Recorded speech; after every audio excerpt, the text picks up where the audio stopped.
Well, hi everybody, welcome to Stratosphere Lounge. I'm Bill Whittle, back again after a long and dangerous journey. I not only don't guess, I know I have never missed this many shows as I have in the last 8 weeks or so. I've been working like a rented mule. We took a look at the things. I was in Jeremy's office talking about the scripts for the America's Forgotten Hero show, and he just casually mentioned that he had Ben Shapiro put out a new book. He puts out a new book every weekend, as you know. And Ben Shapiro's book was mentioned, and I think he said it was 70,000, 80,000 words. And just so you know, the first draft of these 7 episodes is pretty close to, I want to say, 180, 200,000 words. So maybe two or three Ben Shapiro books written in 7, 8 weeks.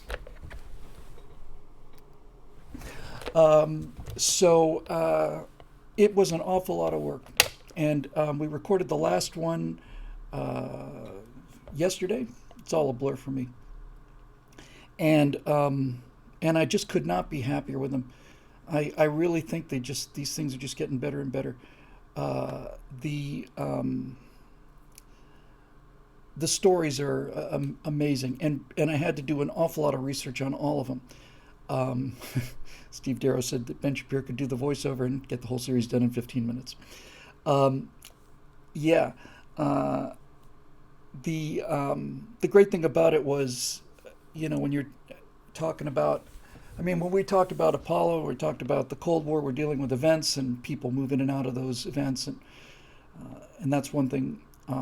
But in this case, we were talking about, um, people and like pretty much, even though you're covering uh, the thing that made them most famous, you're still talking about their entire lives.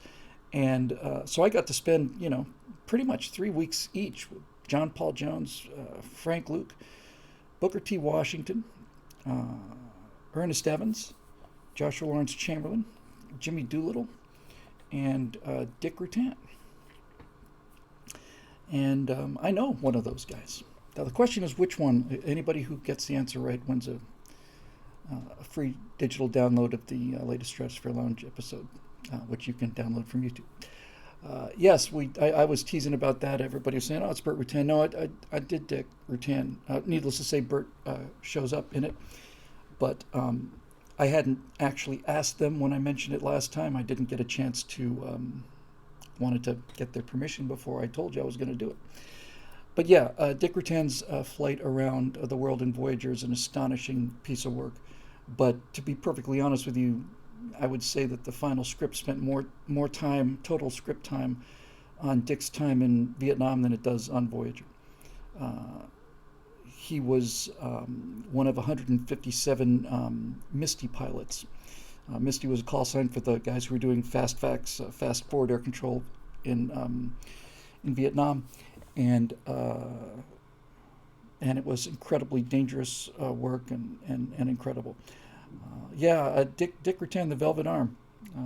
I have a line I like about that in the script. It's nice to know these guys. Talked to Dick. I wrote the script basically, had a number of little like data points in it. I talked to Bert for about 45 minutes, and I think I had 16 questions for him. I had like 21 questions for Dick, and it took about an hour to talk to him. But the stories he told me were just mind-boggling, and I got as many of them in there as I could. Dick is known as the Velvet Arm. When it came time to talk about Voyager being virtually impossible to control at maximum fuel, I said that needed the Velvet Arm, and Dick Rutan is known as the Velvet Arm. Probably more accurate to say that Dick Rutan calls himself the Velvet Arm, and no one disagrees with him. But yes, they're all in the can. Dave Wellman, they're all done. Shot the last one yesterday, and we did two a day, which is pretty rough. They were 3 hours, probably three and a half for each one of the episodes. They're an hour each, so the biggest problem was the studio we were shooting in was different than the one we shot Apollo and the Cold War in. This one was pretty close to the street, so excuse me, time for product placement. Delicious, cool, refreshing Coca-Cola. But so it's a lot of traffic noise ended up stopping us. But about 3 hours. Um, but yeah, he's an amazing guy. And I'll just tell you my favorite story. I don't mean to cheat it out of the show. I just love it so much. And if you've ever listened to Dick talk about the Voyager flight, you've already heard this quote before. But it was my favorite moment of the final show. Certainly, the show we shot yesterday.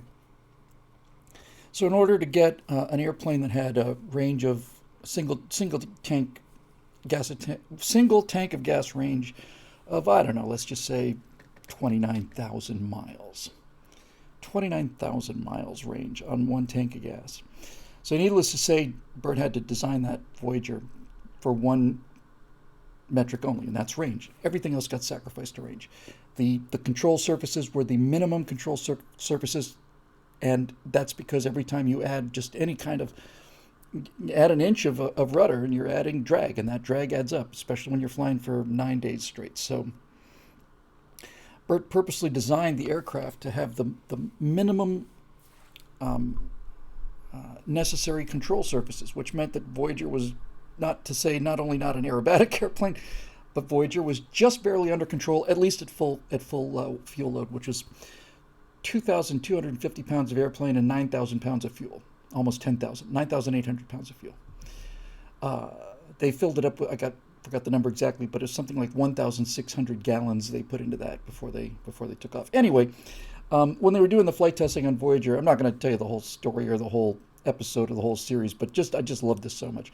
So they're doing the test flights, and as they put more and more fuel on each successive test flight, the plane got harder and harder to control. And Dick tells a story of how he put the Voyager into a 20-degree bank, which is nothing. I mean, just peanuts, nothing. That's as far as Voyager would go. That was the absolute limit. And he put Voyager into a 20-degree bank, and when you turn an airplane by banking, the wing that goes up because the aileron's tilted down, and the other wing goes down because the aileron's tilted up. So the upwind wing is actually generating more lift, and the other wing is generating left lift, so the plane banks. Well, as it turned out, that the drag of that aileron when it goes down can pull the wing in the direction opposite the turn. It's called adverse yaw. And usually a decent-sized rudder and vertical stabilizer stamps that right out.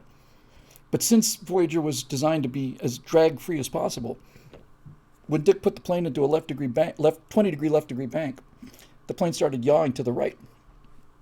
And he had a real hard time getting that plane to turn at all. So this is Dick telling it, it's not me. So Dick comes back down the lounge, runs over to Bert's office, and he says, damn it, Bert, that plane is not controllable. And Bert says, well, Dick, we all knew from the beginning that this was minimum controllability for the mission.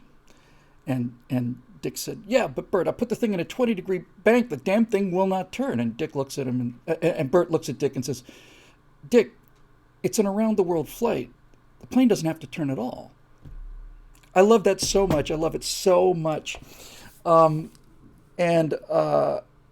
Anyway, it was an amazing story, and I had a really great time talking with the guys, and I really loved spending 3 weeks with all of these people. I think John Paul Jones is a great story. Frank Luke, I did a lot of Frank Luke based on the pictures of Frank Luke.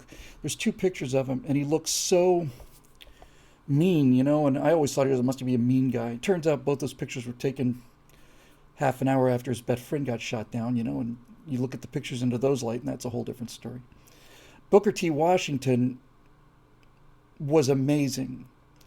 That's the only one that had some real technical difficulties for me, because so much of Booker T. Washington, I mean, you talk about shooting down balloons or being engaged in battle with with a HMS Serapis or flying around the world. You've got basically some action that you can talk about from the outside. But for Booker T. Washington's episode, so much of it is internal. So I had to do a lot of quoting from Up From Slavery, which is an amazing book. But that one had people in the crew, just like, the crew was kind of, got them all pretty quiet for most of them. They were just like shocked, every one of them. My God, I had no idea. And that's exactly what I'm looking for. So he was amazing. Yeah, went from sleeping from under went from sleeping from under a sidewalk to teas with the Queen, says Steve Darrow. And that's right. When Booker T. Washington first arrived in Richmond, it was night and it was very cold. He had no place to stay and he had no money. He saw that the wooden sidewalks in Richmond, one of them went over a slight little culvert, just a tiny little dip. And he crawled underneath those sidewalks and went to sleep with people stepping on the boards an inch above his nose. Stayed there for about 4 or 5 days saving money, and then he went on to the Hampton Institute, and the rest is history. But that episode is going to change people's minds about things. I really just think it's amazing. So that was number 3. Number 4, this is not the order they're going to air in. I actually wrote Ernest Evans first, and I was going to run Ernest Evans and then do Joshua Lawrence Chamberlain and then do Jimmy Doolittle. But then I realized, no, that doesn't make sense because Jimmy Doolittle and Ernest Evans are separated by, a year and a half maybe. And they're both in the Pacific. And so I really needed to, so even though we shot them in that order, the release order will have Jimmy Doolittle and then followed next week by Ernest Evans. Ernest Evans, that story of Taffy 3 is my favorite story in all of history. It's just my favorite story ever. That script was 30,000 words. I had to cut it down to 9,000.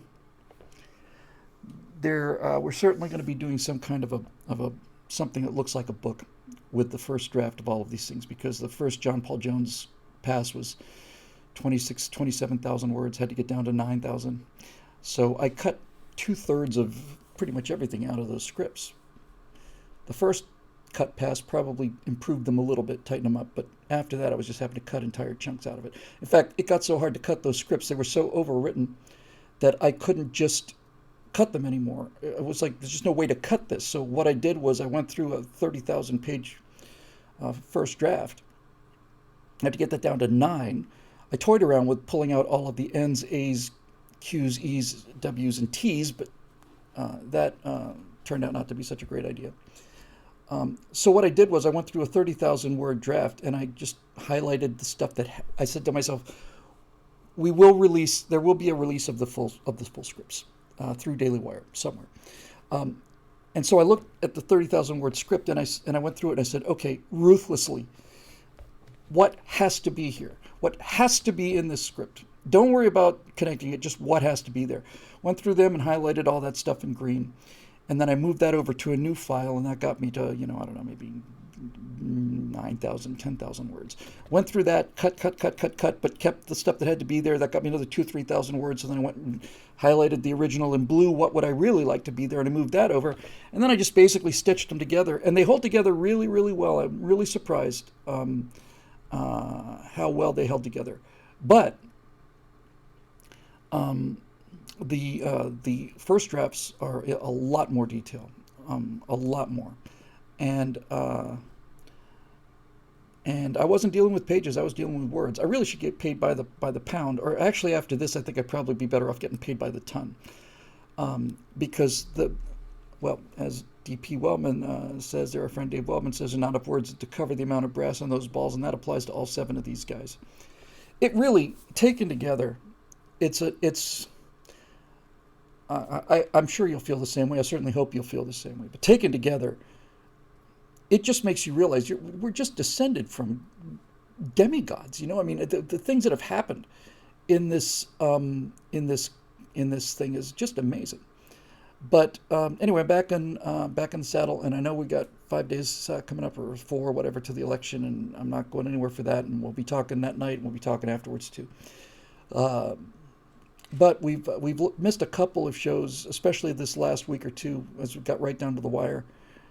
But we've been keeping up. Been trying to do 10 shows a week, and we've done 10 shows a week, except for maybe missing 1 or 2 Bill Whittle nows for last 2 or 3 weeks. But we're back anyway. So it was fun spending time with all of them. The Ernest Evans show, as I was saying, was tough because there's almost nothing on Ernest Evans. He's the only person that I wrote about that there's virtually nothing about. The only thing about Ernest Evans is what he did on, I want to say, October 25th, 1944.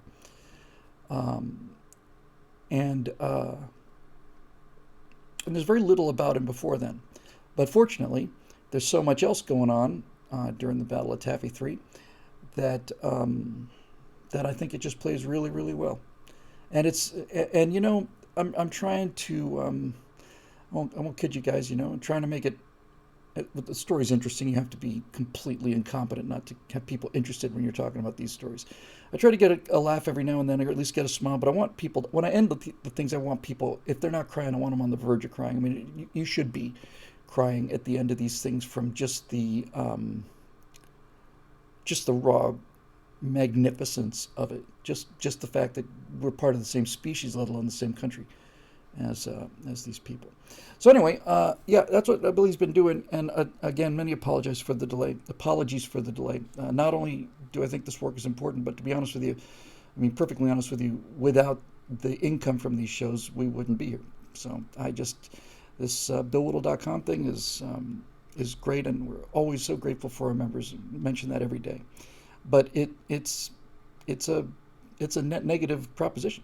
And I have to have these other videos just to keep the other things going. So we're thinking about doing maybe, we talked about this before, doing like a 2 or 3 day fundraiser where 10,000 people watch pretty much every Right Angle or every Stratosphere Lounge. And we have significantly fewer numbers of members than that.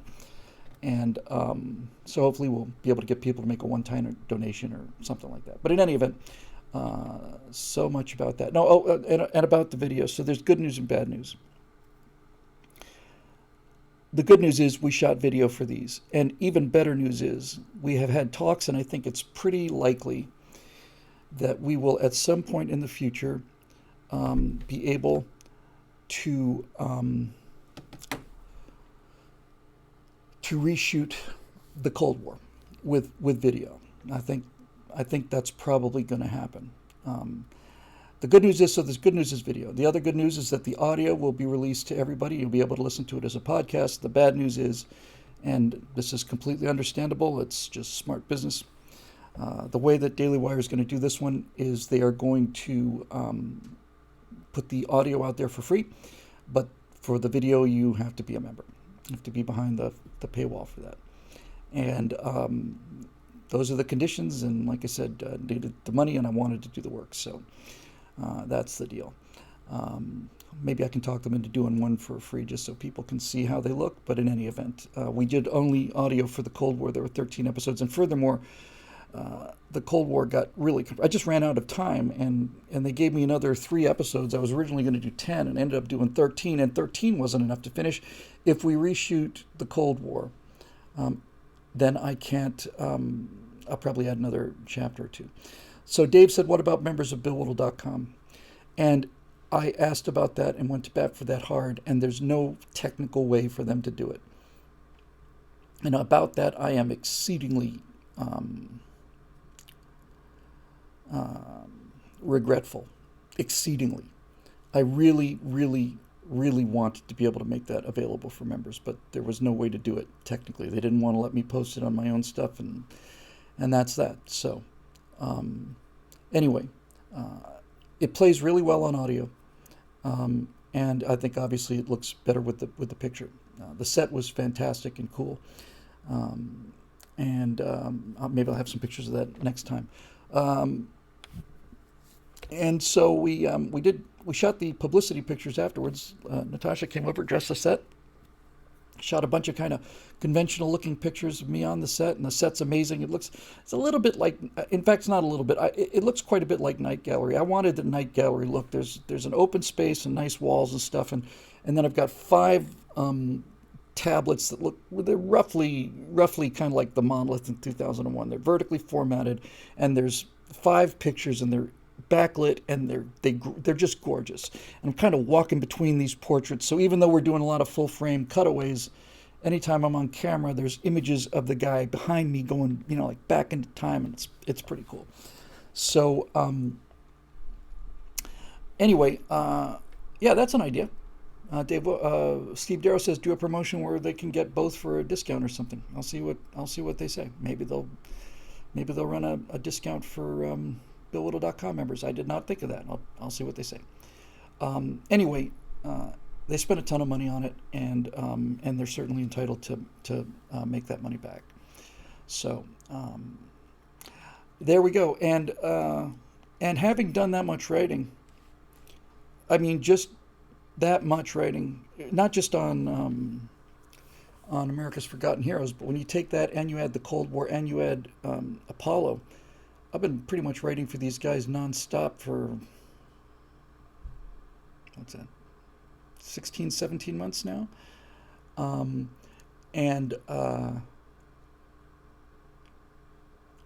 that's a lot of writing. And the good news is it disciplined me into writing a lot more. And now I'm going to try and find a way to do 4 hours a day instead of 14 hours a day. And we'll see. Anyway, and thank you, Mr. Tomes, for that. So anyway, just one last thing. So we shot on the set, and then two last things, and then we'll get to the questions. Natasha shot some beautiful promo shots on the set. And then Daily Wire's been doing photography that's a lot more just kind of cutting edge and a little edgier and just a little more fun and looser and less formal and all that stuff. So after we were finished with the set, we went over to the main building and had a little room there, and I don't know how many frames Natasha shot. She probably pulled a couple thousand, would be my guess, honestly. Of which 5 or 6 are really quite good. I just thought I'd show you some of those just real quick. These are just some highlights, but I like them very much, and you can tell me what you think, and you can tell her what you think too. So let's see. I think this is the first one here. Yeah, we're just looking for something different and kind of cool. And kind of goofy. And I was in a goofy mood. So these are all kind of high contrasty and stuff. That's a really good picture of me, I have to say. I think that's probably going to be my headshot from now on. And then there's this one. This is, I don't know. I saw this picture. I loved it. I had fun doing it. I was just kind of, doing a little drumming there while she was taking some pictures. And I love this picture. And we've got a bunch of other ones that are really kind of cool too. When I saw the picture, after we shot them yesterday, I immediately went home, went to sleep. I'd been up for, 30 hours, I guess, when we finally shot that last show. Way to go, Dave Big Booty. When you're a jet all the way. But when I saw this picture, I thought, man, you know what would be really cool would be, that'd be really cool to do like Bill Whittle's Swingin' History, Drunken History is it's just really, really popular. And Swingin' History just be really fun, It's like so the British just kind of waltzed in there, you just have like some kind of like just like kind of bass in there, doom, doom, doom, doom. And the Americans said, "Hey man, you better step off. You better just step off because we're not messing around here." And the British said, "Oh yeah, well, you bunch of shabby ass farmers. We're down there. It'd be fun." But anyway, and I do have one more thing to show you, and that's simply this. Hopefully, I'll get this right. Go back to this. It's the next one. Yes. Okay. So. I haven't had a chance to do anything on it for the last 8 weeks, but I had some stuff done prior to getting really into the crunch. So just real quick, I'll just show you some things here. It's just 3 images. So this was a model that I bought on TurboSquid or CG Trader. It's a third-party model for the animation stuff, and we have some promising news on that, but I can't really go into that right now. And this is how it comes out of the box. And I showed you this model before and showed you this animation before. And I look at this and I thought, the model's usable, but the texturing is just too much. It's too Baroque. There's so much going on that your eye can't make any sense out of it. And I thought I could use the model, but I didn't think I could use it like that. And that's where we left it 6 months ago. But while I was doing the writing, I did manage to find a guy, really talented texture artist. So here's the exact same mesh, but this is with the new textures that we paid for. And I just like that so much better. I especially like the engines. I think those engines just look like, I told him I wanted it to look like burned metal, and he really did. And I just love it. This is the kind of thing, I think I read the commercial for this, the Centaurus thing. It's good. I think it's very, very good. And I wrote a commercial for this. I think I probably read it on Stratosphere Lounge somewhere back there.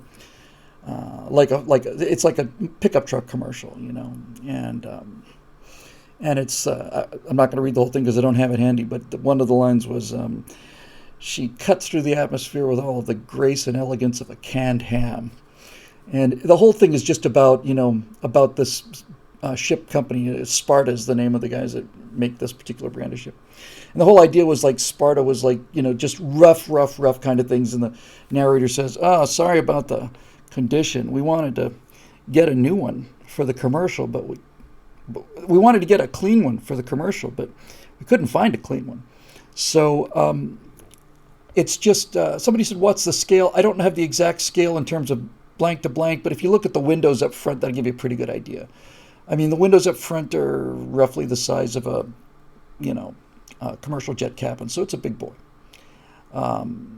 And yeah, so there's that. And then final one, there's every good science fiction show that I'm aware of, and I can't immediately think of any exceptions to this, but every good one that I'm aware of has the ship as a character. The ship is a character, and I've watched a lot of The Expanse actually lately, and so the ship is a character. So Rocinante is a character. Obviously, the all-time classic is, the Enterprise. USS Enterprise is the main character, and Andromeda is about the Andromeda, and all of it's all about ships. So you need a hero ship. And I found the mesh for the hero ship a while ago. I don't know if I showed you this. I might have shown you like a halfway version, but I don't think I showed you the finished version. So it's just one render coming up of the main ship that we're going to be developing here, USS Armstrong, and I just love it. I love it. I love it. I love it. I love it. It's also completely retextured by the same guy, and it holds up really, really well. But Dave says 2001's not about the ship. I disagree. Discovery is, you can't have that movie without that ship. Obviously, Star Trek is not about the Enterprise, but the Enterprise is a character.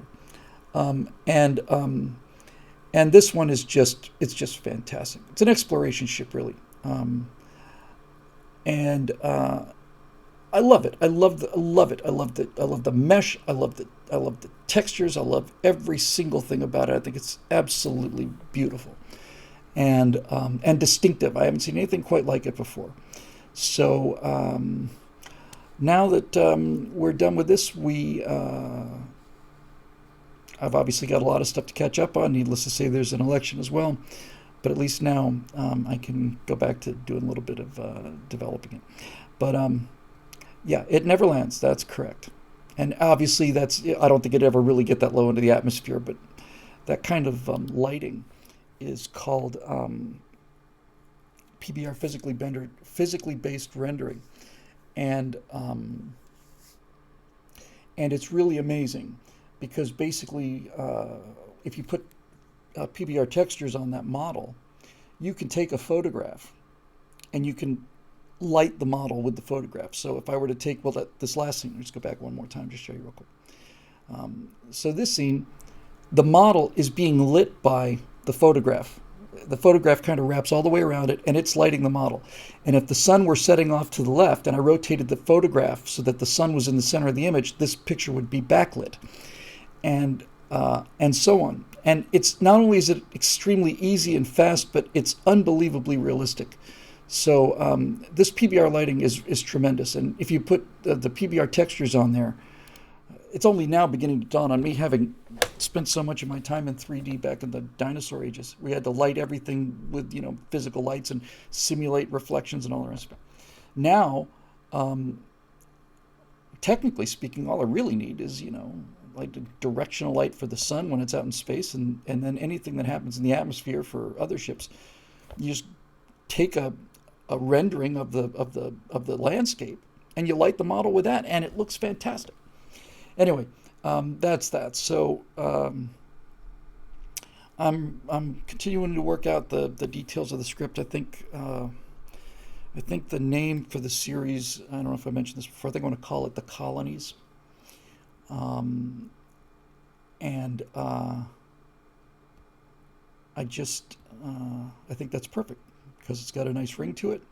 It really talks about what it is, and basically the whole thing is going to be the recreation of American history in the future.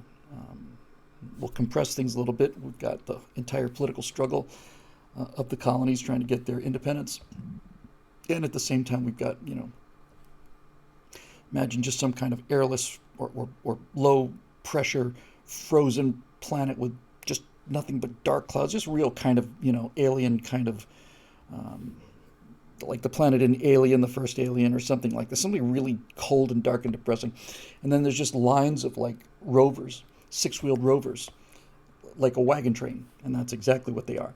So anyway, that's exciting. So that's all of my news that I'm bringing to the table. Let's see what the gang has to talk about over in the Facebook comments.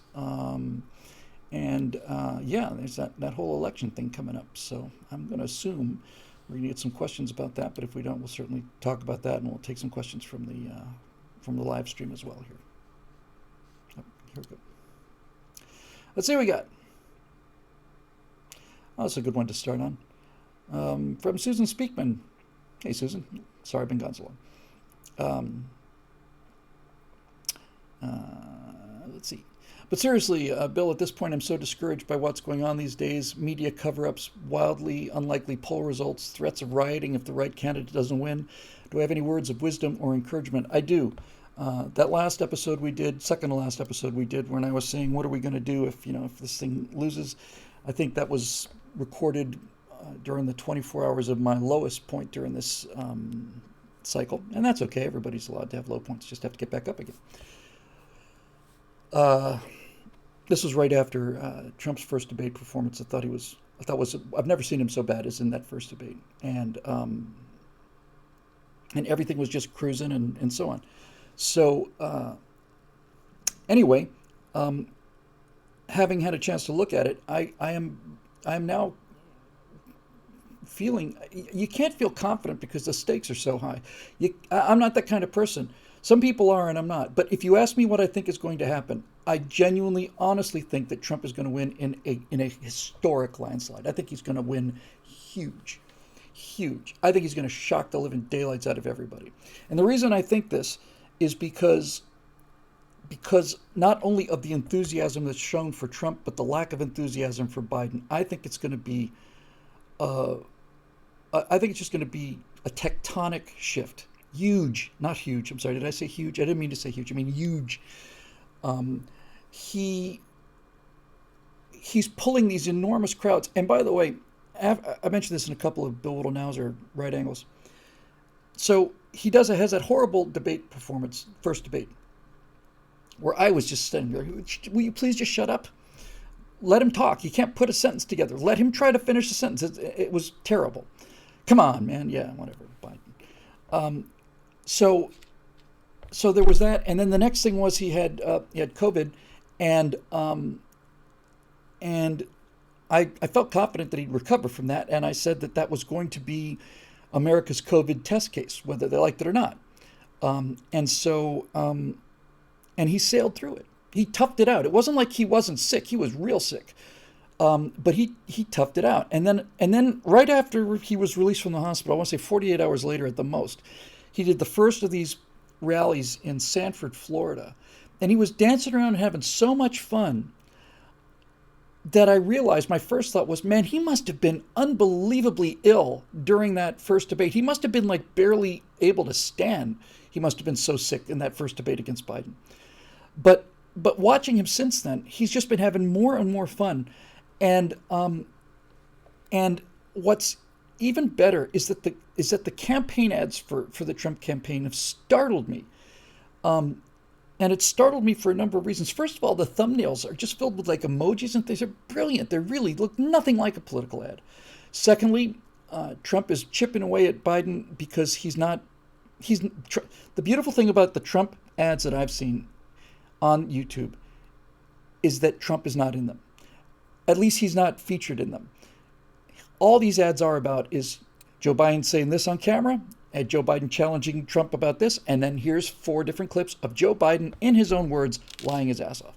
They're brilliant. And if you have not seen the MAGA ad where Trump is throwing the red MAGA hats out and having them hit people in the head, that is absolutely... The idea that that's a political ad at all is incredible to me. That's what being a celebrity brings to you. That's what knowing the pop culture brings. It brings that kind of awareness, that kind of cool. So I'm feeling real good about it. Some of the polling is kind of like stealth. There's like stealth information in there, hidden among all the. There's no Republicans might as well just stay home. It's already over. Biden won by 35 points. Boy, there's nothing like a cool, refreshing Coca-Cola in the middle of a podcast. But one of the things that the pollsters are finding is that the enthusiasm among young voters is at a record low, because they wanted Bernie, and even if they'd gotten Bernie, young people don't show up to vote in any significant numbers. But they're not gonna get up and go to the polls and stand in line for 2 hours for Joe Biden. I'm just telling you, it's not going to happen. So that's good. I think Trump's going to pull historic, shocking numbers of black voters and significant numbers of Hispanic voters. And then the question is the so-called soccer moms, but I wonder how many of them are just, either shy Trump voters. There's a lot of people, certainly out here where I live, who are Trump supporters and would never, ever admit it in public because they'd never, be nice to continue to work again. I think it's going to be a blowout. And here's the thing about it, we're probably not going to know the official results. We may never know the official results the way the Democrats are spinning this thing. But I think that we will know early, and we're going to know by Florida. If Trump loses Florida, I think, I'm not saying that means the end of the race, but if Trump loses Florida, then I've misread the entire thing. If Trump wins Florida, that's a good sign for the rest of the night. But what I'm really thinking is, if Trump wins Florida big, then I think that wave's going to move across. I think that wave is going to be representative of everything that's happened across the entire country. Pennsylvania plus 3 days accepted with a non-legible postmark. You just keep voting and just keep voting until your guy wins. Well, that works 2 ways, I guess. The other thing that I think is interesting, and this I heard from Sky News Australia, because you can't get this kind of news from the United States. But a guy on Sky News in Australia was taking a look at, and this data is 4 or 5 days old now, and he was saying, the Democrats are so hyped because they hyped early voting, and the early voting has been heavy. And everybody thinks that means that the Democrats are just running away with it. But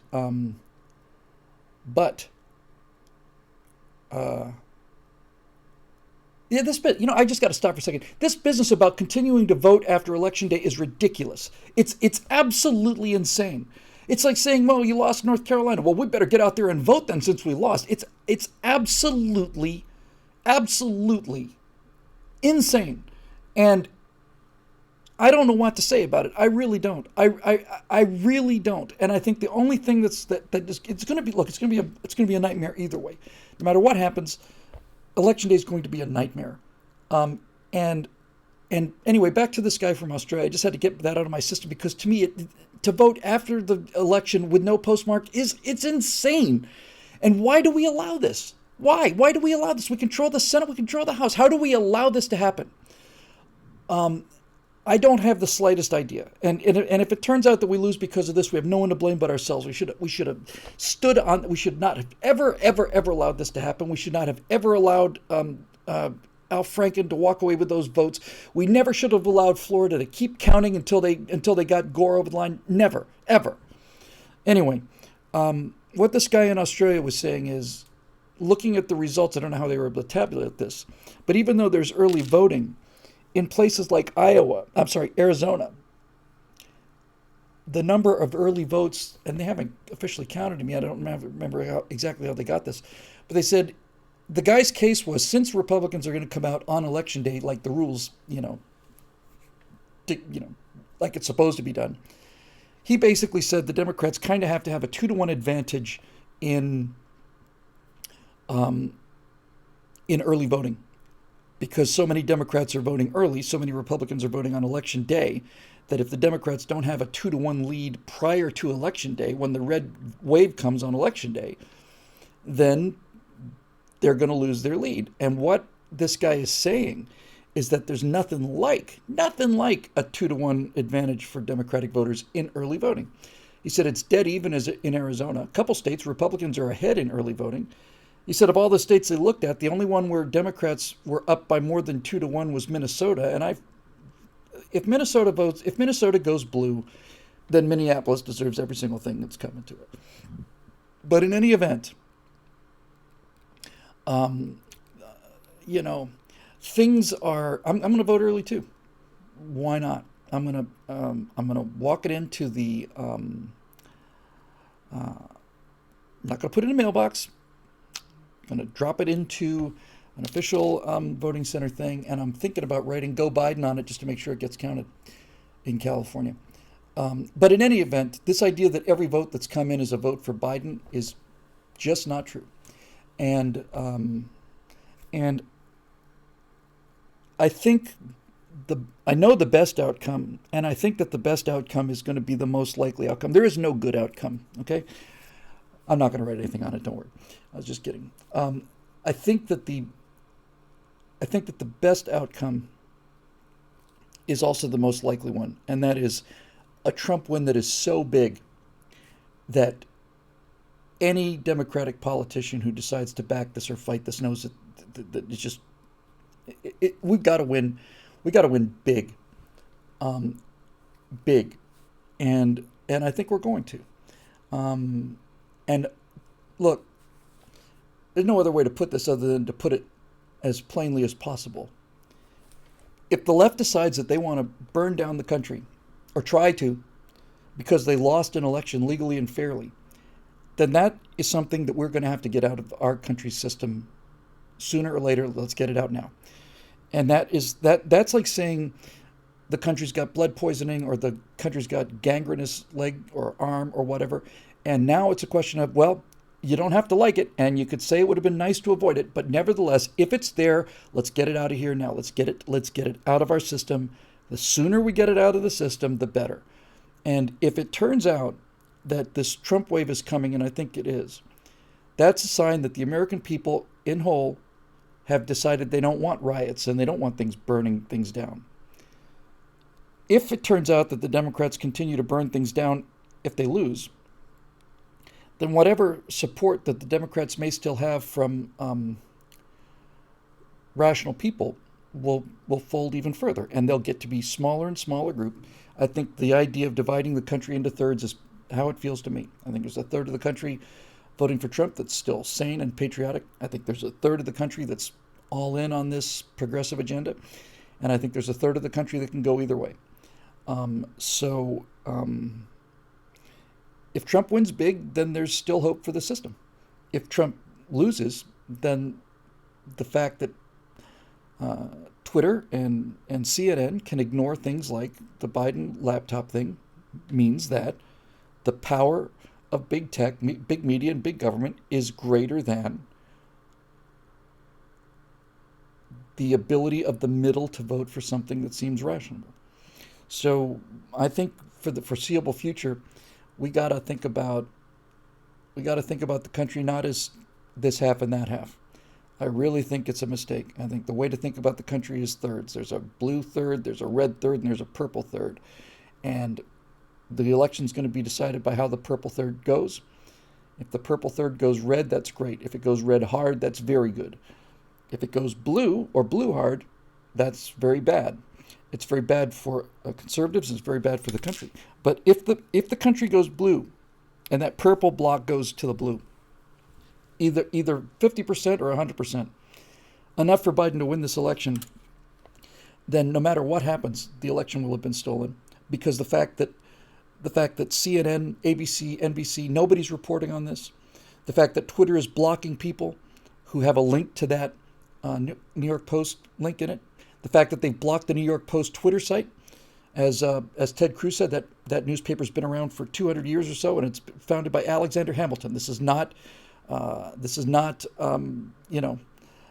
Alex Jones reporting this, and if we end up losing, and I don't think that's going to happen, but if we do, we have to understand that the power. I have to tell you, I'd not been worried about big media. I've known media was on the way out. I've known when people say, "Oh, the New York Times says," I don't care about the New York Times. I don't care about what CBS says. I don't care what CNN says. All of this stuff was to me, these are dying industries. But what I hadn't counted on was the degree that big tech would step in. I knew they were going to step in, but I didn't think they would simply block links the way they did. So, yeah. And somebody pointed out here that somebody stole the documents that the Fox producer in New York was mailing to Tucker Carlson. And he didn't specify the brand, but I'm going to go with FedEx. The guy put some papers into an envelope, FedExed it to Tucker. When it got to Tucker, it was opened. And apparently, we'll just say it was FedEx. Maybe it was UPS? Okay. Sorry. Somebody in UPS opened it. And Tucker, when he was explaining it, said, hey, the company did an amazing job. They took it real seriously, went down the entire chain of whoever touched it, but somehow, somebody got that envelope, opened it up, took out the documents, and just left the envelope. Now, needless to say, they weren't so stupid as to send the originals. The photocopies still remain. I would recommend faxing to an unknown number. That's what I would do. I would find a person. I'd have Tucker Carlson just knock on doors. He found a person with an American flag or something, and then I'd just say, hey, do you mind if I use your phone? If you have a fax machine, just fax it there. But when you realize this, and every single day, the amount of corruption, the amount of Joe Biden's direct involvement in not only in the existing corruption, but in other things that the corruption's continued on. I don't know if this Hunter Biden news broke in time. I would have preferred it broke a month earlier, but it's certainly hurting him. And as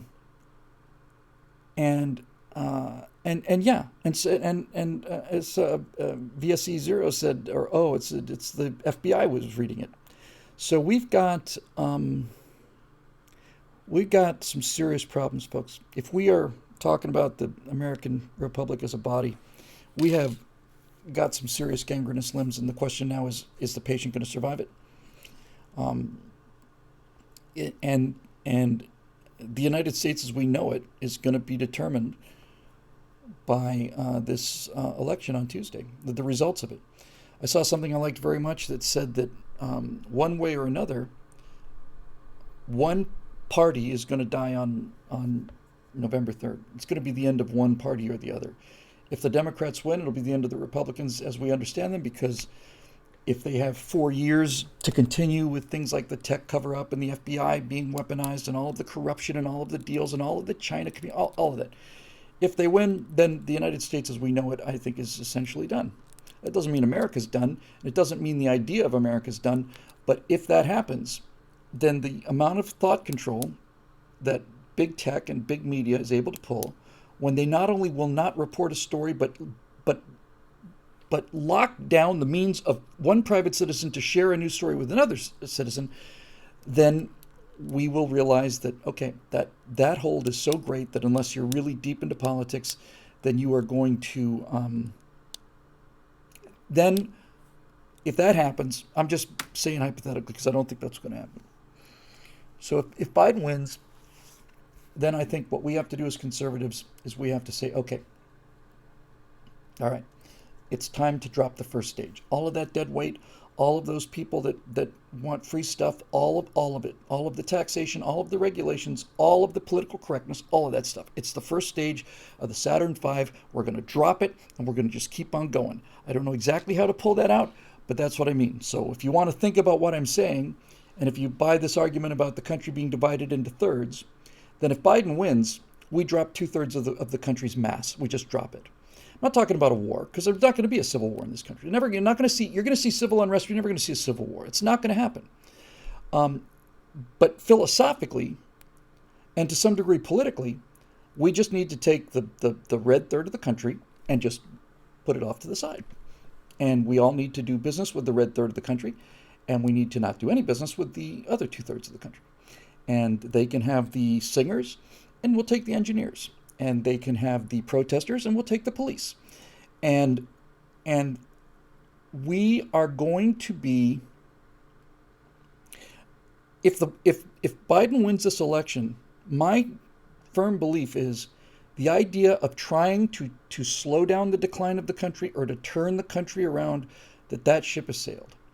And now it's time to take an entirely different strategy, which is the strategy of not only of preservation, but concentration. We have 100 million people. That's much more than the population of Germany or France, 3 times the population of France. There's 100 million Americans who get this. There's 100 million Americans who support Trump because Trump represents America as we understand it. There's 100 million Americans that vote on election day. There's 100 million Americans that believe in the rule of law. There's 100 million Americans who believe in free speech. There's 100 million of us. That is not a little splinter group of 20 communists sitting in a bistro someplace talking about the big revolution. That is 1/3 of the country that we know absolutely gets it right now. They don't have to be convinced. They don't have to be anything. They get it.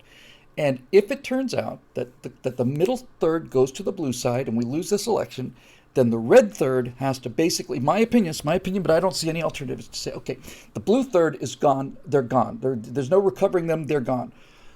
What we're going to have to do is we're going to have to take just the reds, and we're going to work together. We're going to have booming economies. Those states are going to function. We're going to cut ourselves off as much as we possibly can from the blue states and the purple, and just make the red such an example that the purples migrate to the red. The blues are never coming back. Those people, the deep hardcore progressives, they're irrecoverable. They're irrecoverable. That's if we lose. If we win, then the strategy is completely different.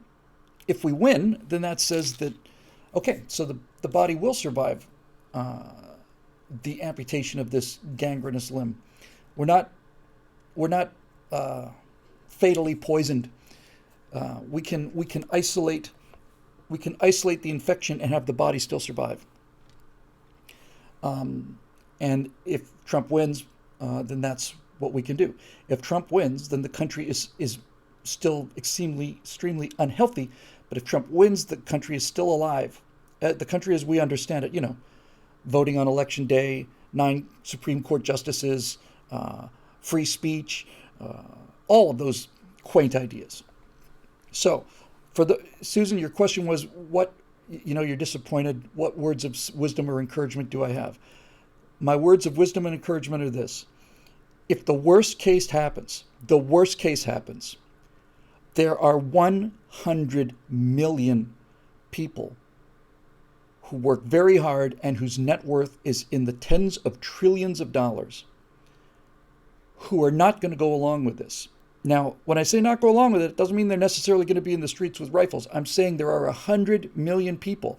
And people like you and me, if you're listening to this, are plenty tired of carrying around and paying these insane taxes to carry people who not only don't do anything, but are determined to tear down everything that this country represents and turn the people who do things into the villains.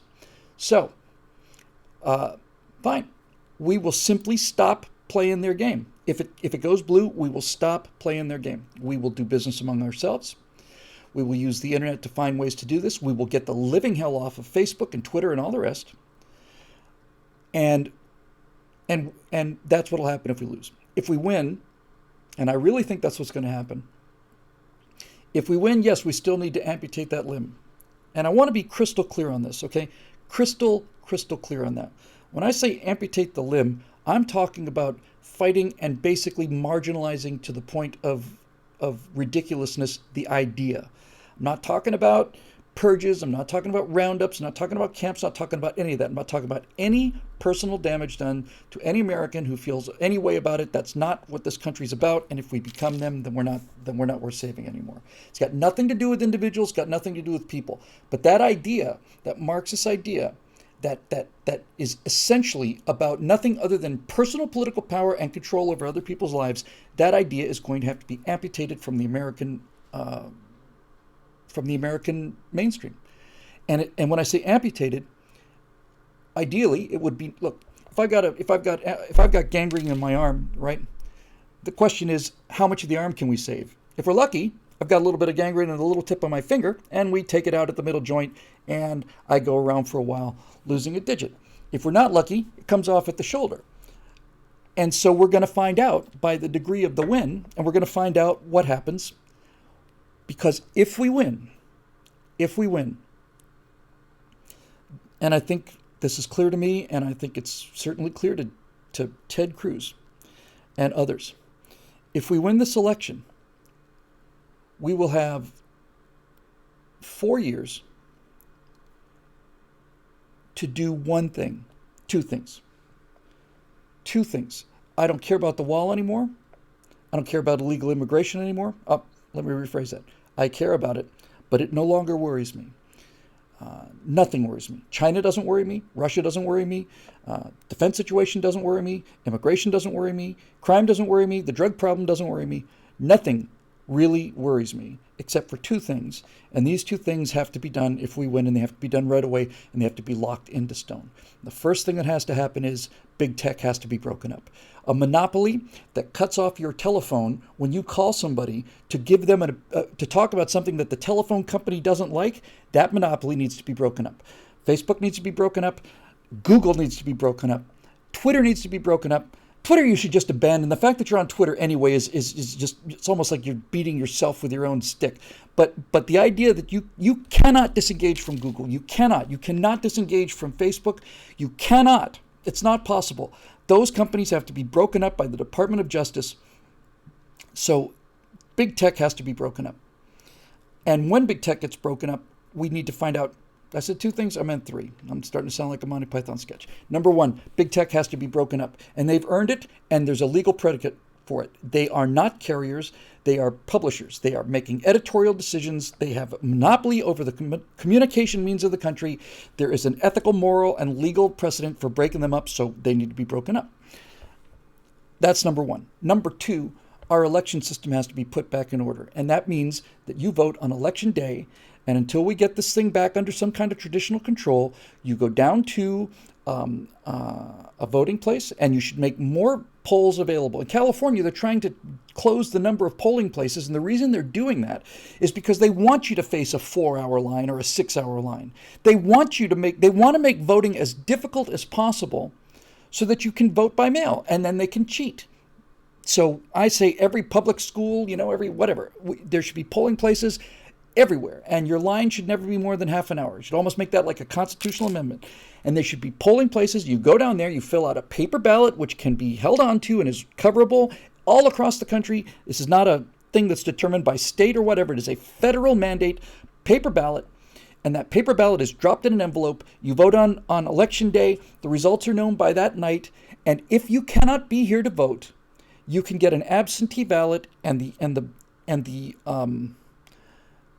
burden of proof to get an absentee ballot would be, in my opinion, about as high as the burden of proof on you to get out of jury duty.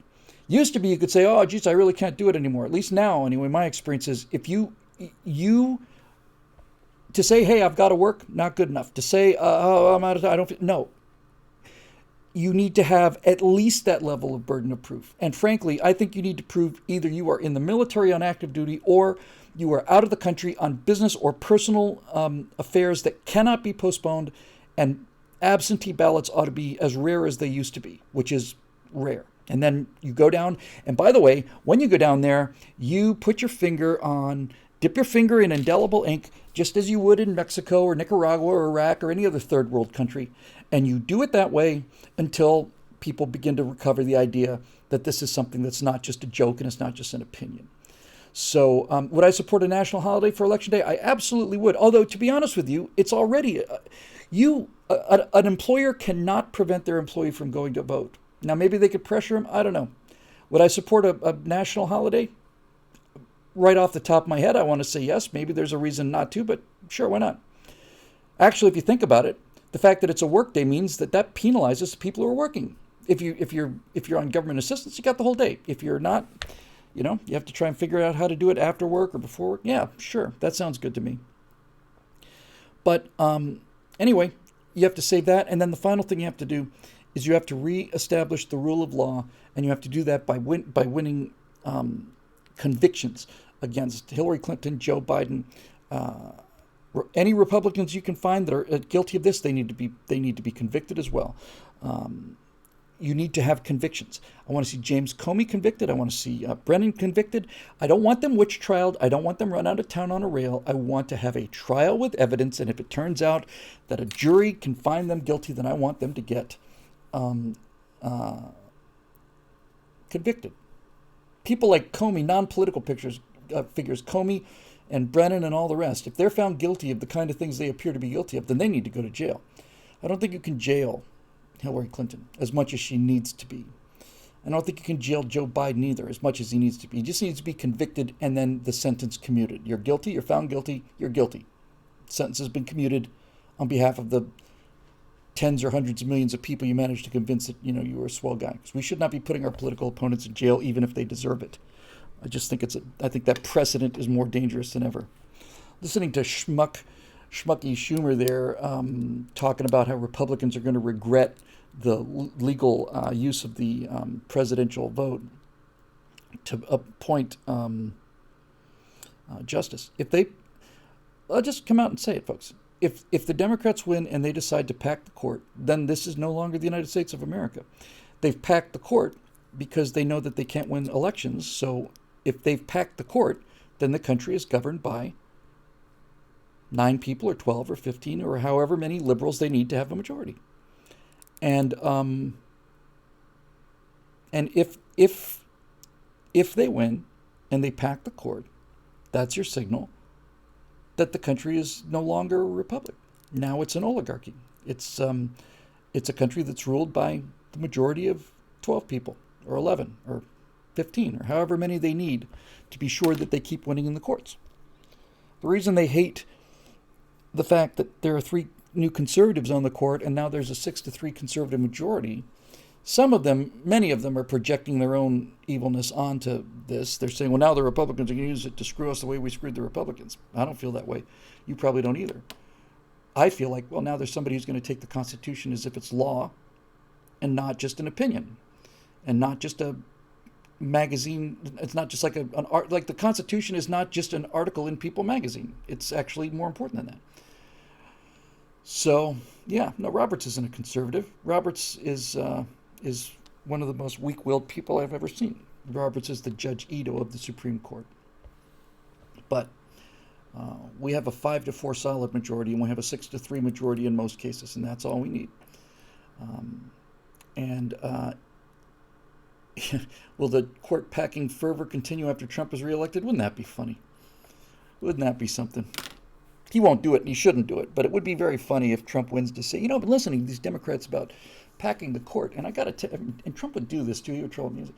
I was against it originally, but I'm actually toying with the idea of putting another 5 conservatives on the court. Just because the Democrats brought it up and said we need to think about it and re-examine it, and since the president has the power to appoint a Chief Justice and Supreme Court justices, maybe we ought to listen to what Nancy Pelosi is saying, and maybe I should appoint another 5 or 6 conservatives to the Supreme Court. That would be the ultimate trolling. If he wins this election, I think he's going to. I will see to it that he gets that memo if I can. Yeah, that would be great. I'd always respected the tradition. He would never do it, and he shouldn't do it. And I think he should eventually make it clear it was a joke. But nevertheless, he should say, I hadn't really thought about it, but to be honest with you, since Nancy Pelosi brought it up, and since I was reelected by the American people, maybe we should add another 5 or 6 conservative judges to the Supreme Court. Since you brought it up. Psych. Thanks, Barb. Yeah, so she just say it and pause and psych. Anyway, that's that.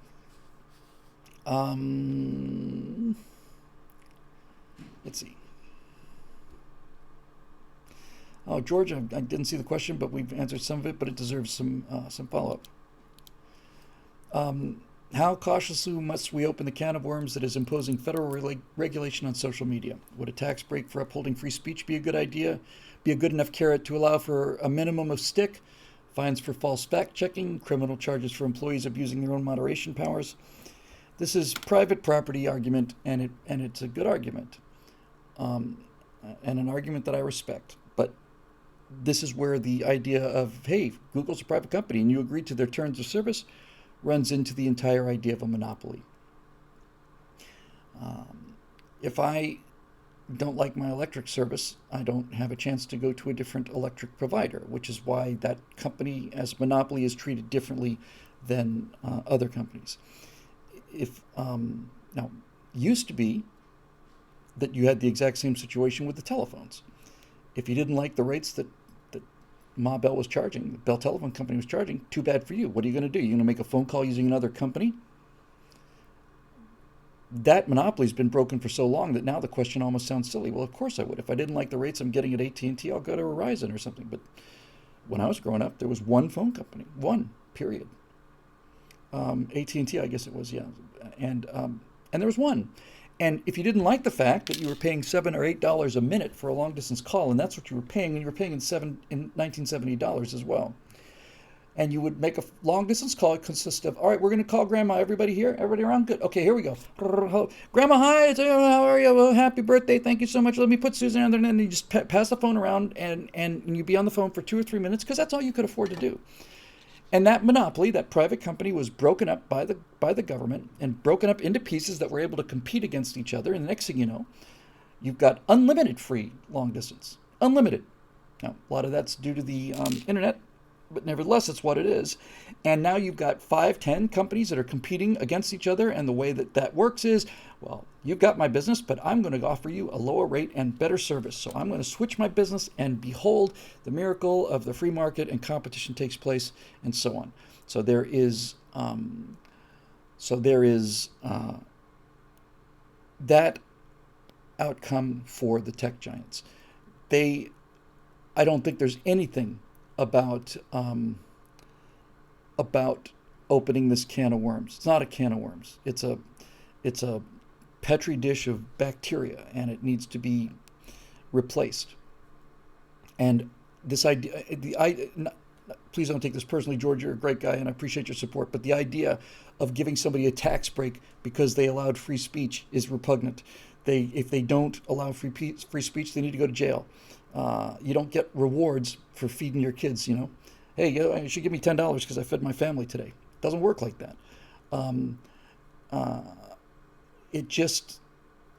No. It's not a question of like sticks or carrots. It's like all stick. And by the way, we're way past the point, I think, where it's like, well, now we're warning you. Now, they've been warned before. If Donald Trump gets reelected, the Justice Department has to immediately get on breaking up the big tech companies by force of law. And Ted Cruz ought to be put in charge of that investigation, because I watched Ted Cruz interviewing the Unabomber. I'm sorry, president of Twitter. He looks like Trevor Bin Laden. And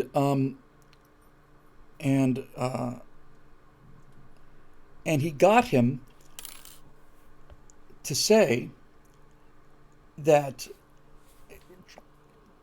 Cruz got him to say, so you blocked the link to this post. Well, that was a mistake, and we've fixed that mistake. And Cruz says, really, it's corrected? Yes. So Cruz gets on his phone and tries to tweet an article out to this article. Send a tweet out linking to the article. Blocked. Cruz said that lying to the Senate under oath is a felony, and he lied under oath, and that's a felony, and he needs to go to jail. because I'm interested in justice and fairness, and you can say that he was doing what he was wanting to do because it was his company, could run it any way he wanted to, and everybody that used it agreed to the terms of service. And so there's nothing to put that guy in jail on for how he handled Twitter. But if he lied under oath, then it's not a question of how you run Twitter. Now you're going to jail for perjury, and that's great. You can live without Twitter. I've never used Twitter. I think my Facebook posts get tweeted automatically, but I've never, ever touched Twitter with the exception of 3 or 4 times. And that's because I don't ever want a record of things that come out of my mouth the first time I hear about it. I want to think things over a little bit. But that said, if Dorsey committed perjury, then he needs to go to jail for it. And it's time to bring the Lizard King down too. I think there are plenty of grounds of criminal activity on the part of Jeff Zuckerberg. And once again, I just can't be clear enough about this. I don't want the law going after Jeff Zuckerberg for what he did at Facebook. He can run his company any way he wants to. We all agreed to the terms of service. I'm 100% respectful of that. But if it turns out that Zuckerberg swore he would do something and he didn't, or committed fraud, or lied about what Facebook is actually doing, then that's breaking the law. And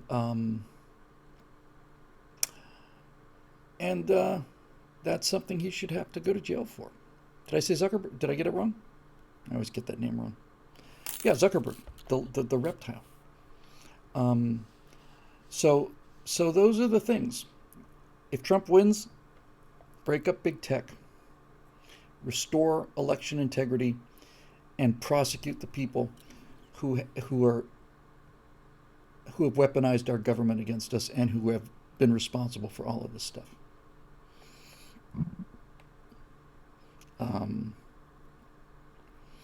And then the answer is just simply, look, it's clear to me that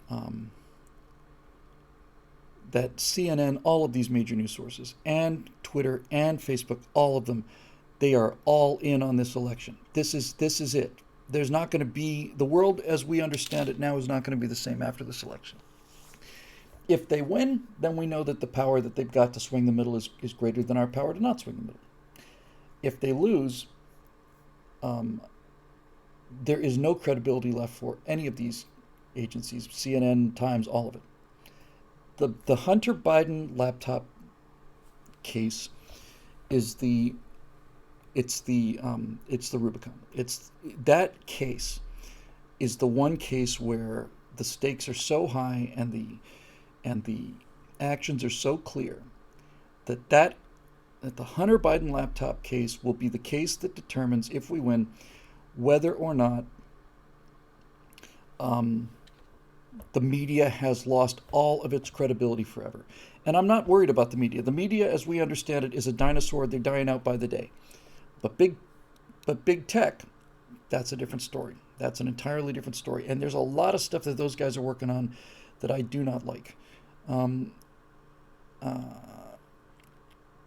They need that. Honestly, folks, I would trade all of it. I'd even trade the election reform if I could break up big tech. Because if I could break up big tech, then people would have access to information. If I had access to information, I would worry less about the election results. It is the great threat to the republic. And that's what I've learned from this Hunter Biden thing.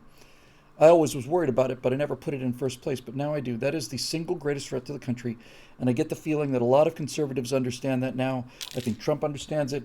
I know Ted Cruz understands it. And if we win, the only thing that Trump has to accomplish is to get that monopoly under control. Let's see what else we got. Eric Blake. Hey, long time no see, Eric. How are you? Hey, Bill. So let's reflect on what might have been. Had Mitt Romney won the 2012 election, how do you think the country's stability, the culture, etc., would have fared as opposed to with Obama's second term and Trump's first?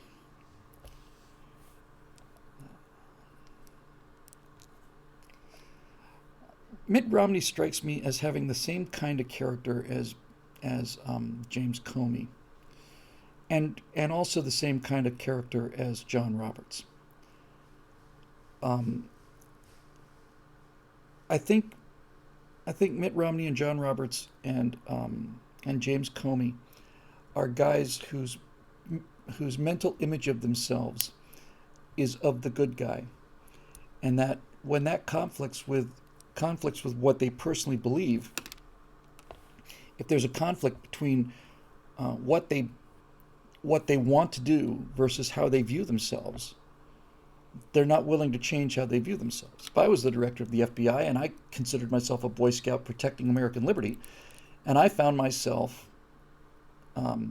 engaged in a conspiracy to sling mud at a candidate and destroy his candidacy and then his presidency, I could no longer square that with being the Boy Scout responsible for protecting the country from bad guys as the head of the CIA.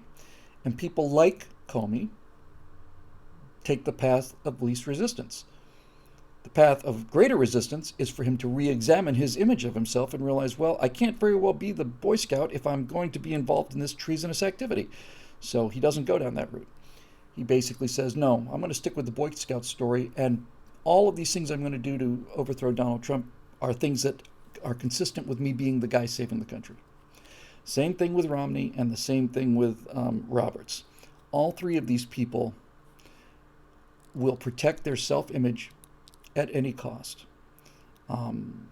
Roberts was presumably a conservative, but Roberts was a conservative when it didn't cost him to be a conservative. Once Roberts had to face some heat, he buckled. And he buckled because, in the case of Roberts, over Obamacare, there were reports saying that what Roberts was most concerned with was what history would say about the Roberts Supreme Court. And that is not the person you want to be on the Supreme Court. And it's not the person you want to be heading the FBI, and it's not the person you want to be president of the United States. Roberts is a conservative as long as it fits his image of himself. If his image of himself conflicts with conservative values, then he's going to go with his image of himself. And he didn't want to be the guy who was the Chief Justice to deny people from Obamacare. And the same thing with McCain, too, by the way. Who am I? I don't want to be the guy who's known as stopping the first black president of the United States. He allegedly said this 4 weeks before the election in 2008. You should have let us know, John, Palin was ready to fight. If you really thought not only that you couldn't win, but that you didn't deserve to win 4 weeks prior to the election, I think the millions of people who supported you and paid millions of dollars to you to run for president had a right to know that. So there you go. Yeah, Google has to be broken up. I'm sorry, saw somebody in the comment section. So back to Romney. So if Romney had won, he would have undone 4 years of the corruption done by Barack Obama. Hillary Clinton email server never would have happened if he'd won because she wouldn't have been Secretary of State. Wait a minute, is that right? No, maybe she was first term. I don't know. I don't know if it would have been better or worse. I know getting rid of Obama 4 years earlier would have been good for the country. And I think that my point with Roberts and Comey would be that as long as Mitt Romney was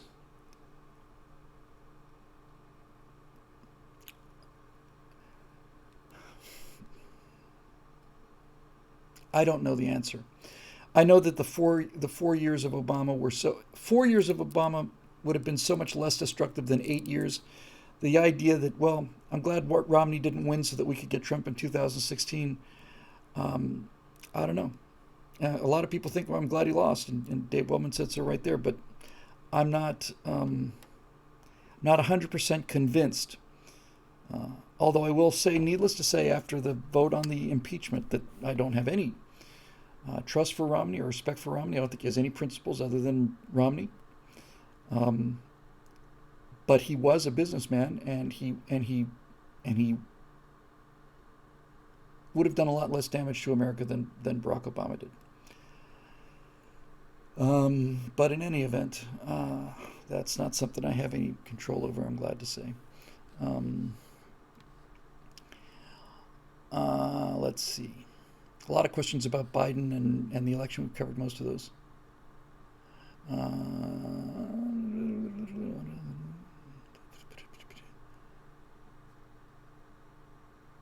um,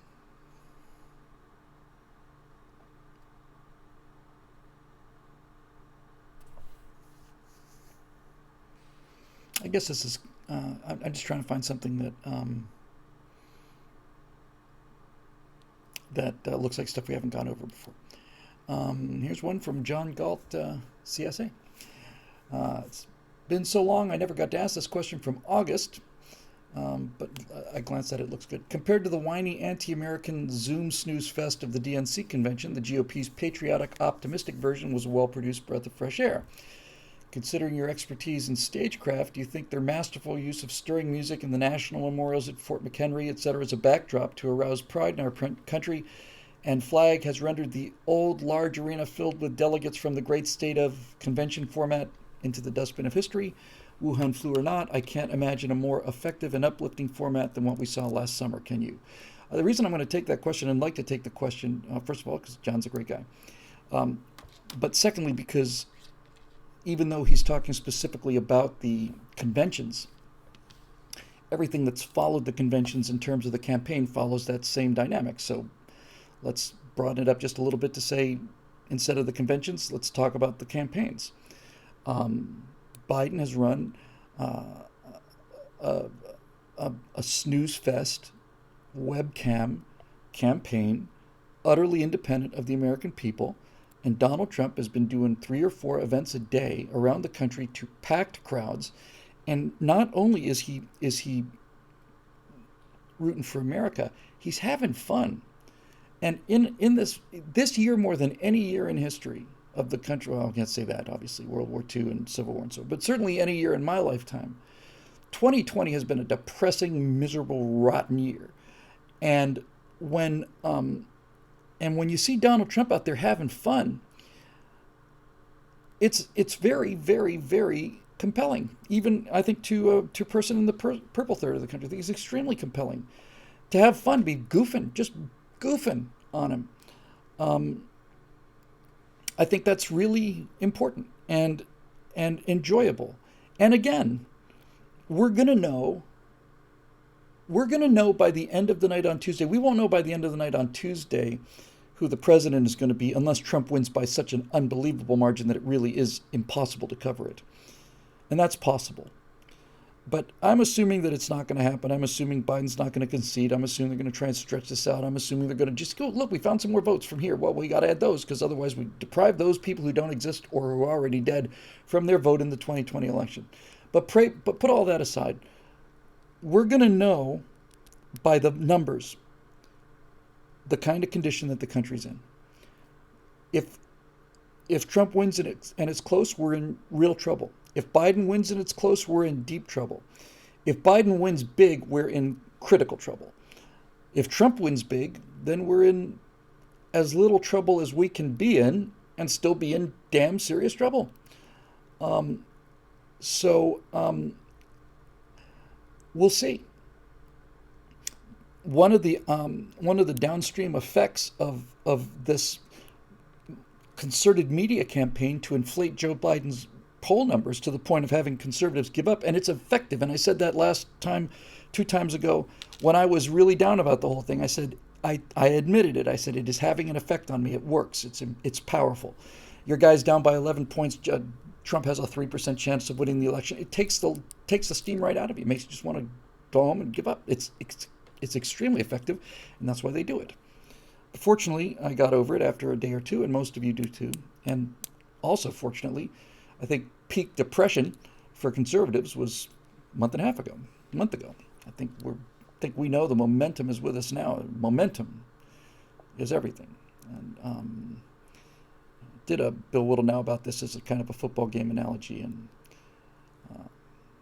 there is no question, none, that Biden thought he had a 4-touchdown lead in the fourth quarter, and he is playing safe ball, hold on to it. It's almost like take a knee, punt, and Trump is just roaring, and the enthusiasm is there.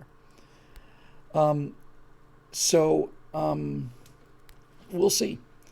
To me, the thing that matters is that the Trump enthusiasm seems higher than it was in 2016.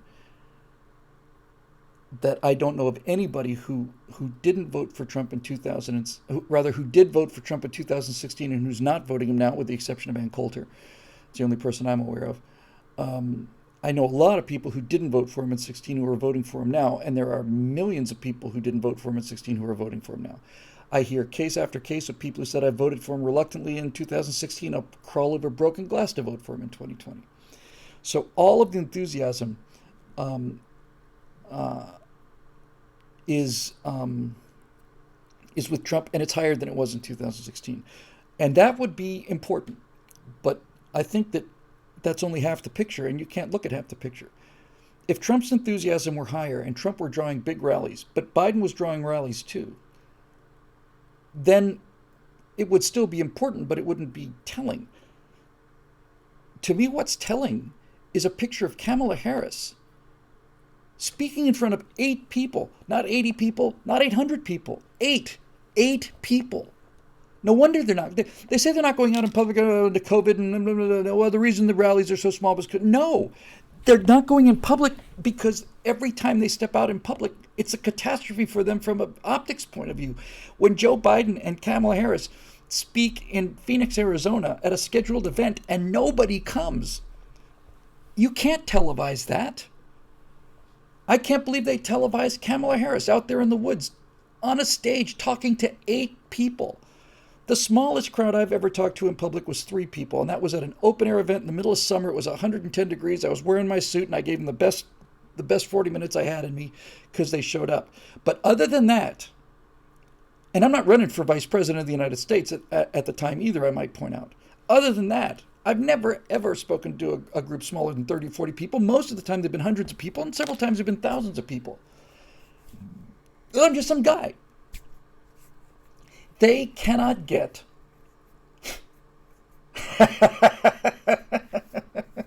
oh, Aesop, my boy, what would we do without you, my friend?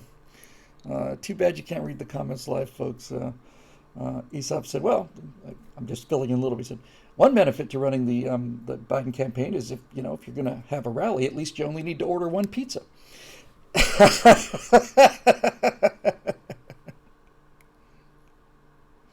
In Broward County, people on foot were being turned away from Biden rally. What does that mean, Dave? Does that mean that it was so full? I haven't seen a full. Was it because they wouldn't let it in because of the masks? I don't believe it. I haven't seen the crowds. I haven't seen anything that looked like crowds, period. Oh, only cars allowed. Good. Well, let me ask you this question. Why would only cars be allowed? And I'll tell you why. Because 100 cars take up more space than 100 people. And if you say, well, we should only come in cars because of COVID-19 and we'll separate them by 6 feet, then that's your excuse for having nobody there. And even when they did that, they had 30 cars show up. Well-attended rallies in Philadelphia for the last few nights for Biden. Okay, well, these are in the heart of Philadelphia. Trump is having rallies in places where Trump's not even appearing. There's going to be a rally for Trump, and 2,000 people show up, and Trump's not even coming. It's just for us to kind of hang out and have fun. And the Philly riots, as people are pointing out in the comment stream now, that is not helping. 3,000 car Trump train on Long Island. 3,000 cars. So again, I saw a picture. Trevor says 29,000 people in Nebraska. I saw a photograph of a line that stretched across the plains of Nebraska. When I say there was nothing there, I'm not being hyperbolic. It wasn't like a rural neighborhood. There was nothing there. It was the plains of Nebraska to the horizon. There's not a structure on it, not one. And there was a line of people that went all the way across the horizon, snaked back and forth, thousands of people in line. A few thousand in Beverly Hills, including our operations manager, whose name I will not mention on the air, but if you are a member of Whittle.com, you know what a wonderful person she is. And there are thousands of people in Beverly Hills. And the thing about it is that I have talked to a person, as I mentioned before, person who does my hair, I get my hair done every few hours, as you probably know, um, who's been to a couple of the rallies in Beverly Hills. Now, look, a Trump rally in Beverly Hills, in a park in Beverly Hills, that's important. But that's not indicative. What is indicative is she said that of all the people she saw there in 2 hours, one person was hostile. One person flashed a bird from across the street. But the number of cars beeping support me, meep, me, me, me, meep, which you can do anonymously in Beverly Hills without having that cost you your career, was just endless. Just people beep, beep, beep, beep, beep. That's Beverly Hills, folks. That's as blue as it gets. Well, Portland. Well, Portland's gangrenous green now. Yeah. Well, we're going to know when we know. We'll see. I'm still debating what, one way or another. I will be here live on election night after some kind of result comes in. I'm not a good guy to watch the election results with, because I mean, they take hours and hours and hours and hours and hours, and I just don't know enough about it to make any sense out of it. So I'm not entirely sure that I'm going to be doing like live coverage of the election. But once it becomes clear, I'll tell you what, once we figure out what's going on in Florida, then I will be here. No, I don't think I will be at Daily Wire. At least I haven't heard about it. So we'll see. But anyway, I don't want to do a, hey, okay, at 6 o'clock the polls are, I just can't talk for 6 hours about nothing. It's not nothing, but it happens so slowly. It's like narrating a snail race, I mean, there's really not much you can really do. 82% of Republican primary voters have already voted versus 86% of Dems as of Monday. Well, I'll tell you something, Laura. We're going to see record turnout on this election. If this is not the highest, I will be very surprised if this is not the highest turnout in history as a percentage. I really will be. I think, I hope, I pray, and I expect that we will see people who didn't even come out for Trump in 2016.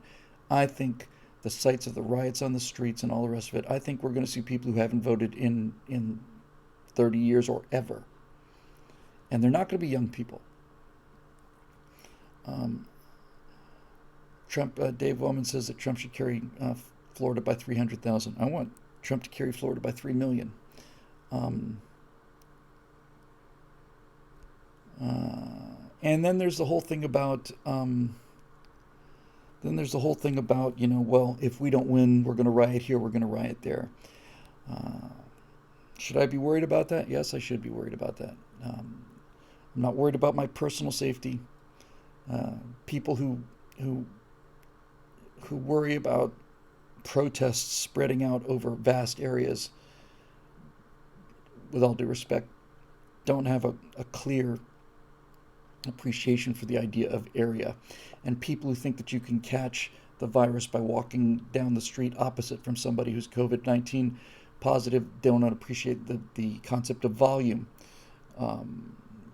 If you put 100 people on a street and have them burning and smashing things, that's effective. You try to spread those people out over 3 city blocks, let alone 300, let alone 3,000, and it doesn't happen. We're not going to riot. But I'll tell you one thing, I'm not going to feel secure in this country until I know I live someplace where if somebody comes through my window at nighttime with a gun and I shoot that person, I'm not going to jail for first-degree murder. And in California, that's anybody's guess.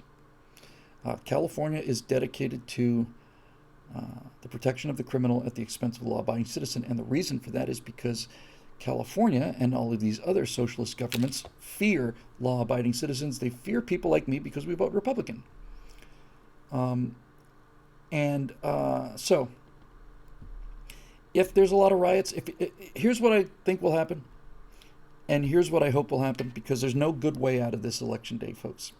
They've managed to ruin the integrity of the election process so that no matter who wins, neither side is going to believe the results. It's just the way, that's just what they've done. And we allowed it to happen too. We allowed it to happen. But if you ask me what's likely, I think Trump is going to win big enough so that it is beyond contention. I think the left is going to live up to their promises of threatening violence. I think they think that we can be intimidated by riots and burning things down. And my theory is that the riots and all of that stuff from George Floyd turned a lot of people from liberals into conservatives. If I'm wrong about that, then it's because the third of the country that's blue is in favor of riots over law and order, and the purple third has been so selectively informed that they have no idea what's going to happen. CP Tome says that if Trump is going to win, all we have to do is get everybody out there to go and vote. I really think I can't imagine anybody sitting this one out. I really can't. I can't imagine people who hate Trump sitting this one out. The Lincoln Project or whatever, I don't know what to say to those people, you know? Well, I'm a traditional conservative and I'm Trump, but you know what, dude? You're either voting for Donald Trump or you're voting for communist rioting in the streets. And if your entire idea is that I'm a Republican and I'm going to stand against Donald Trump and I'm going to vote Democrat just to show you how much virtue I have, you are not a conservative, you're not a Republican, you're not a patriot, and you're nothing other than an ego-possessed black hole of pride whose only answer to relevancy now is to try to show everybody that you're holier than thou. If any of you, I'm not talking about you watching, but these Bill Kristol types, well, I'm not going to sully myself by being associated with somebody as vulgar as Donald Trump. Better that Joe Biden should win than that we should turn the Republican Party into such a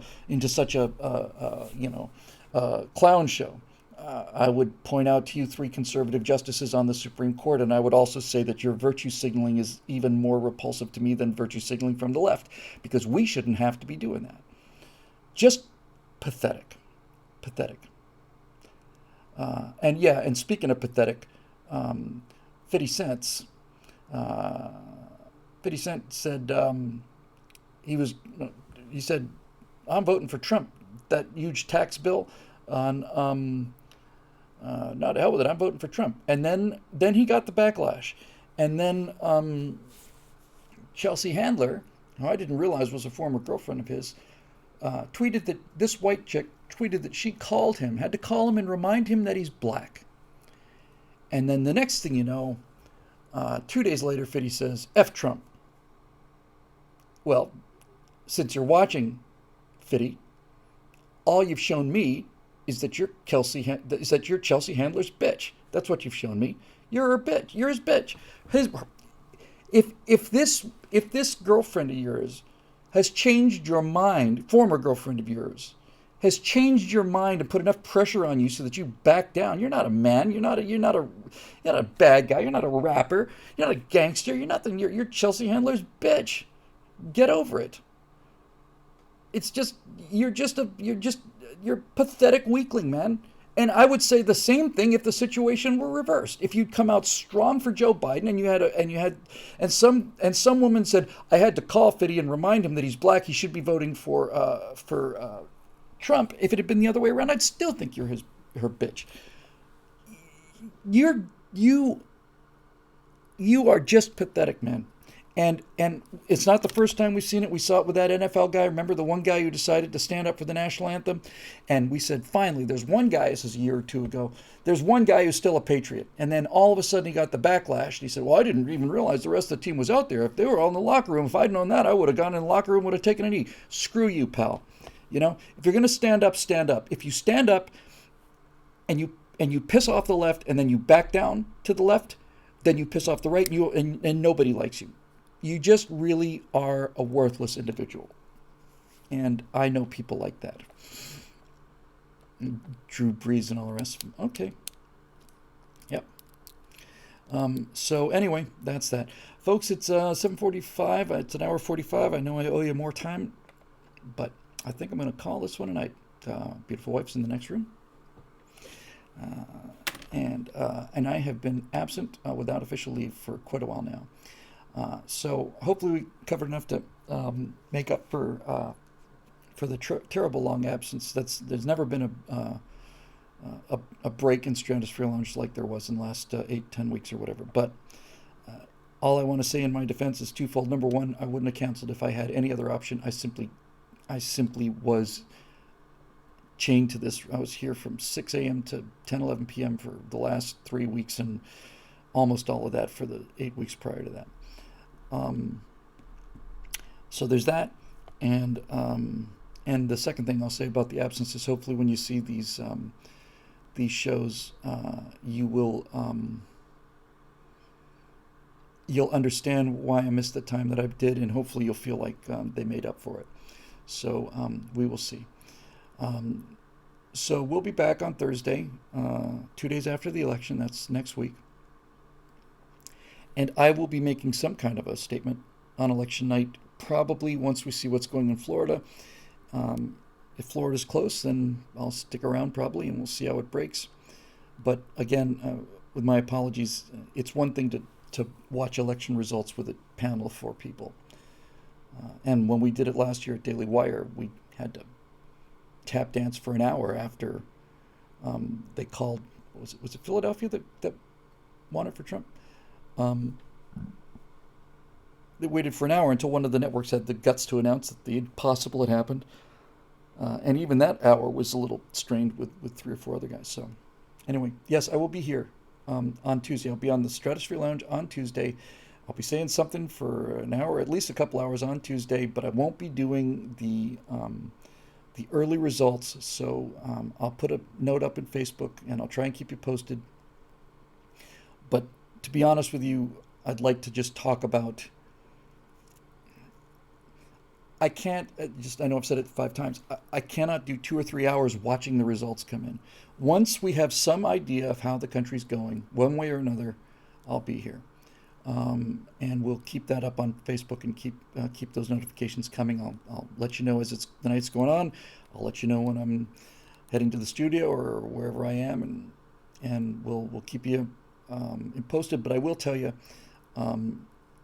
I'll be saying something on Tuesday night. We almost certainly, in fact, I cannot imagine a world now, I'm disgraced to say, where we will know who the president of the United States will be at the end of election night. I just don't think we're going to know. Even if it's a Trump landslide, they're going to say, well, there's still a number of votes to get. And so then they can just keep voting for another 7 days. How we allow this to happen? We deserve all of this. We deserve it all, you know. We do. It's on us. It's on our shoulders. We deserve it. Now, we have to pray that God will forgive our stupidity and allow us one more chance. And if we win this election and we don't count it as a bullet that nicked our ear and drew blood, then we deserve everything that's coming to us. But we'll see. All right. That'll do it. Thanks again. Stratosphere Lounge and all the rest of the stuff here, including the electricity that's driving these lights, made possible by a small number of people who've been members here throughout pretty much the entire duration. And that number has been growing, but is more or less stable. And if you like the work we're doing here, we would love to have you join for $10 a month and keep this boat afloat. So that'd be great. I'll leave with this. Zargi Fang says, nope, won't happen, Bill. You will see that night. If there's that kind of landslide, I hope that's the case. And boy, if there's that kind of landslide, there's nobody I'd rather share it with than with you guys. Thanks, guys. Thanks for everything. Thanks for your support. And we'll see you Tuesday night right here on the Stratosphere Lounge.